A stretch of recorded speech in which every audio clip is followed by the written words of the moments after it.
707-578-6101. That's 707-578-6101, or visit fountaingroveinn.com.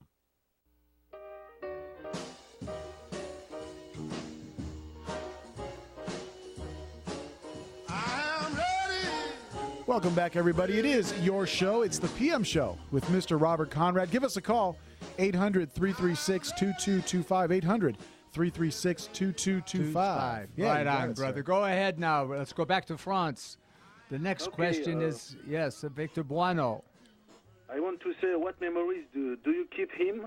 I have could you tell us a little story that you have been with him? Yeah, Vic Bueno and I were filming. I don't remember. Was he in the pilot of the Wild West? Did he? I don't think so. Anyway, Vic and I were filming something together, and we went to the China Trader. It's a great restaurant in Burbank, California, and with a high-profile entertainer who played the piano. And I would go in there every weekend and sing with him. He was a Hawaiian guy. And we came out of the lovely restaurant, and we ran into a director. And I had found out that he had said some unpleasant things about me. Oh, boy. And my feelings were hurt because he was in the closet. I mean, if he had something he wanted to say about me, he should have said it to me, like what I did for him. It was called a short right hand to the left side of his chin, and he hit against the fender and slid down to the cement. And I said, "Au revoir, monsieur." Okay. Yes. That's it. Wow. That's it. Thanks for the call, and hopefully. I have to. Go ahead. Only two questions, please. Okay, quickly, because we have a lot of people. Go ahead. I want to know how is your greatest professional memory in your career? My professional memory in my career is when I was awarded with the People's Choice Award, because I love my audience. I love being a part of their lives. And when I won that, I went, oh, my gosh, they like me. And that was more important than my performances or anything else. It was being accepted by the audience. And what's the final one? Okay. Okay? Okay, my last question. I want to know, how do you work the character that you interpret? Are you an instinctive actor, or do you need to repeat to be good on the screen? I believe what I say. I read the script, and I won't do a role that I don't like. And if I am doing a role, it's because I am that person. And if I'm a gangster, I'm a gangster. And if I were to play gay, which I haven't, but if I were to play gay, I'd be gay. All right? Okay, thank you for your friendship, and sorry again for my poor understanding of last week. Oh, forget about it. Come on, Christophe. Enough of that. Friend of the show, buddy. Don't worry about it. Okay, thank you. Bye, good show. Au revoir. Au revoir. Merci. We're all friends here, right, Bob? Yeah, that's what we don't it's judge. all about. Yeah. Come on, and if you don't want like that, and you go, oh, they're all friends, then go get one where they all yell at each other and say nasty stuff. Okay, that's just not my style. Now, the first email. Yeah, first email of the day. First email of the day. Yeah. And this email is from P. Hope Burdette. Oh, yes. Yes. Mm-hmm. When I first watched the Wild West, I noticed that Artemis Gordon's horses are constantly changing, except for the fact in the third season he rode a chestnut for a while. Why did he change horses so many times? Oh. I read somewhere that Ross Martin and horses didn't mix very well. Did the studio have trouble finding the right horse for him? Oh, boy. Well, Ross could play the violin. Ross could speak 5 languages. Wow. Are you there? Are you watching me or listening to me? But when it came to horses, that was not his thing. And Robert Heron, his friend and stuntman, double, got a lot of time riding that horse, being Artemis Gordon.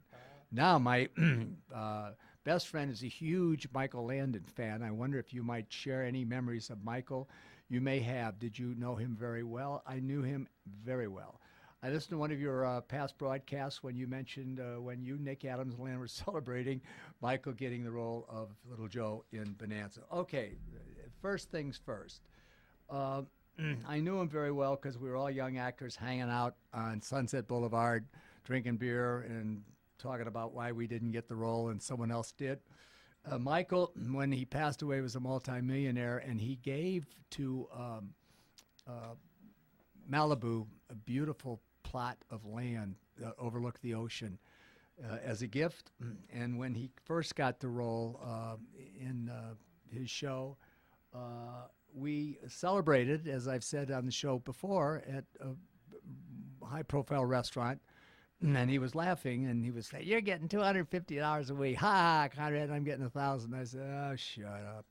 And we finished our little get-together, and we went to walk out and get our cars, and he walked right into the telephone booth. So there you go. He was a wonderful, charitable, and incidentally, he was a great athlete.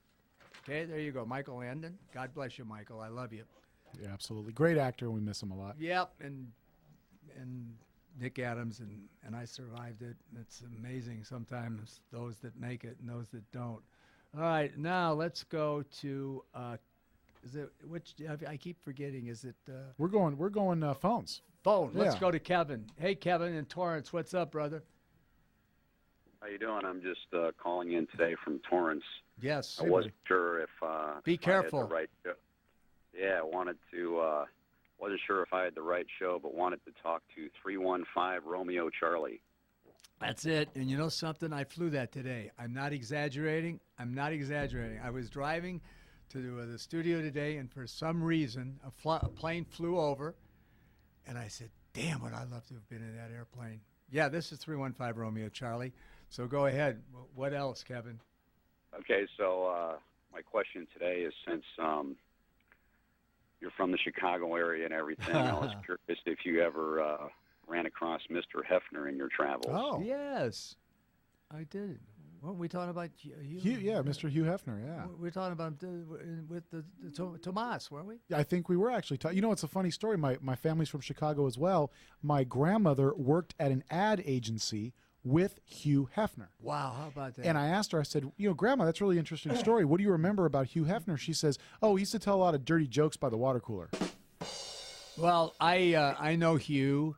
I've been to that house in the Playboy Mansion. And Beautiful, I found him to be a very charming guy. Plus, he had property along the ocean, and it was adjacent to where my daughter Joan lived for many, many years. And he was charming. He was a gentleman. Okay?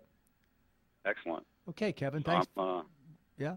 calling from Torrance today. I'm going to try to call you guys from Germany in about a month. Oh, See if- gosh, you do that. I would love, please do that.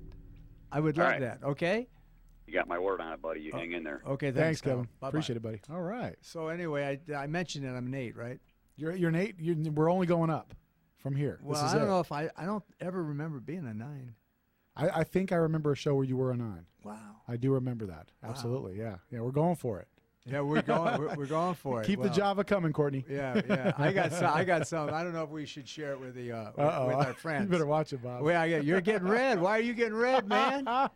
Damn. Yeah. All right. A little embarrassed. Oh, you'll always be the best of the best. Oh, that's sweet of you to say.